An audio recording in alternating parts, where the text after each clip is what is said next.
بچے ذہنی طور سے بیمار ہوتے ہیں جو والدین کو جھگڑتے ہوئے دیکھتے ہیں. اور ساتویں غلطی جو کبھی نہ ہو کلر مسٹیک وہ یہ ہے کہ کبھی باپ اور کبھی بھائی جو عام طور سے ہوتا ہے، خاص طور سے کبھی ماموں یا کبھی چچا یا کبھی نانا یا دادا یہ نہ کہے بیٹی کو بیٹا آ جاؤ تم ہم پر بوجھ نہیں، نکل کے آ جاؤ. جب آپ نے اپنی لڑکی کو کسی سے بہایا، وہ اس کے نکاح میں گئی تو وہ اس کے ماتحت ہے، آپ کو کوئی حق نہیں اس کو بلانے کا آپ کے پاس، جب تک کہ شرعی عذر کی بنیاد پر اسے نہیں لایا جاتا ہے. ورنہ باپ بولتا بیٹا بھاگ کے آ جاؤ میں دیکھ لیتا. آپ اگر کسی مالک کے خلاف کسی غلام کو بہکائے تو کیا یہ پسندیدہ عمل ہے؟ تو آپ کسی بیوی کو اس کے شوہر کے خلاف نہیں بہکا سکتے. آپ جا کر بات کر سکتے کہ مجھے پتا چلا میری بچی پر ظلم ہو رہا ہے، اس کو آپ لیکن اس طرح سے سپورٹ نہ کریں. میں ایسے واقعات جانتا ہوں کہ جس معاملے میں یہ ہوا، میرے نانا نے مجھے ایک واقعہ سنایا تھا. یہ ایک مرتبہ کچھ مسئلہ ہو گیا اور ایک خاتون واپس اپنے گھر بہت لمبا سفر کر کے آ گئی، اس لیے کہ اس کے شوہر نے اسے تکلیف دی تھی، اور وہ تکلیف دی تھی واقعے میں. اس زمانے میں لوگ جھوٹ نہیں بولتے تھے، یہ پکچر دیکھ کے ڈرامے بازیاں نہیں تھی لوگ عورتوں میں، واقعی آئے تھے. لیکن جب وہ اتری تو انہوں نے کہا کہ اس شخص جس کے گھر آئی جس کی بیٹی، اس نے کہا ابھی تمہیں یہاں سے واپس جانا ہے اس لیے کہ تم اس کی ملکیت میں ہو، میں جب تک اس سے بات نہیں کروں گا تمہیں اپنے گھر میں لے نہیں سکتا. یہ ہوتی ہے حکمت، اس کو کہتے سمجھداری. جب وہ واپس گئی انہوں نے فون لگایا اور کہا کہ کیا بات ہے، آپ ہماری بچی آ گئی تھی، کچھ مسئلہ ہے کیا؟ انہوں نے کہا فوراً وہ نادم ہوئے، شرمندہ ہوئے، کہا ہم سے غلطی ہوئی تھی، آئندہ انشاءاللہ غلطی نہیں ہوگی. اگر وہ بولتے آ جاؤ بیٹا بہت زبردست تم صحیح جگہ پہ آ گئے، میں تمہارا باپ اب بتاتا میں تم کو کیا ہے، میں اب دیکھو اسی کیسا وہ کرتا ہوں، ہے نا، آپ رکھ لیتے. چونکہ آپ نے ایک وہ وہاں کی چیز ہے، آپ نے بہا دیا، کسی کے نکاح میں ہونے کے بعد آپ کیسے اس کو بہکا کے اپنے گھر میں لاتے ہیں؟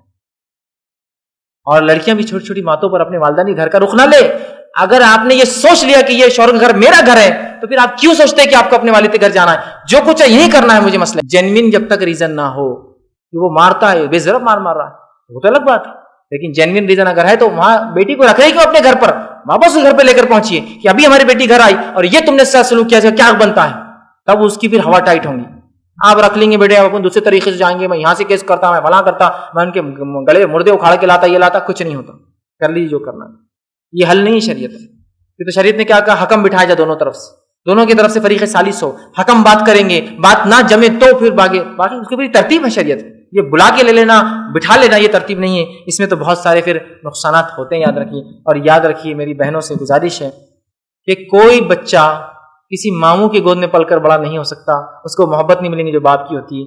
کوئی بچہ اپنے نانا کے گھر میں رہ کر وہ شفقت اور وہ تربیت حاصل کبھی نہیں کر پائیں گا جو اپنے دادا کے گھر پہ حاصل کرتا ہے، اپنے باپ کے گھر پہ کرتا ہے. اس لیے کہ ماموں کا لاڑ وہ ماموں کا ہی لاڑ ہوں گا، ٹھیک ہے، وہ کہیں نہ کہیں جا کے ایک غلامی ہوگا گھر کا کہ ایکسٹرا کام کے لیے کہے نانا کا بچہ کام لیتے رہو، اس سے کبھی بھی آپ کو وہ وقار نہیں ملیں گا، وہ عزت نہیں ملیں گی جو آپ کے شوہر کے گھر میں آپ کو ملیں گی. کیونکہ شادی کے بعد آپ کی عزت وہاں نہیں وہاں ہے. تو اگر آپ کا وہ آدمی جو شوہر خراب ہے تو اس کی اصلاح ہم کریں گے، سماج اس کے خلاف کھڑا ہوگا اصلاح کے لیے، اپنے والد کو کھڑا کیجیے اس کی اصلاح کے لیے. اس کا گھر چھوڑنا ہی حل نہیں، یاد رکھیے، ورنہ یہ گھر چھوڑنے سے پھر معاملہ ختم. وہ کہتا ہے جب وہ میرے نکاح میں تھی اور وہ بغیر پوچھے جاتی ہے پھر معاملہ ختم ہوا نا، معاملہ ختم ہوا پھر اس سے، اور پھر ایک نیا مسئلہ شروع ہوتا ہے تو بات وہیں طے ہوں گی. حتیٰ کہ قرآن نے کہا اگر طلاق دے بھی تو ایک تو گھر سے مت نکالو، ایک طلاق کی بات بھی نہیں نکالنا، معلوم آپ کو، جب تک عدت پوری نہیں ہوتی ہے تو طلاق کی بات نہیں نکالنا، اور اس سے پہلے آپ بلا رہے ہیں بیوی کسی کو آ جاؤ بیٹا گھر کے اندر، یہ غلطی مت کیجیے.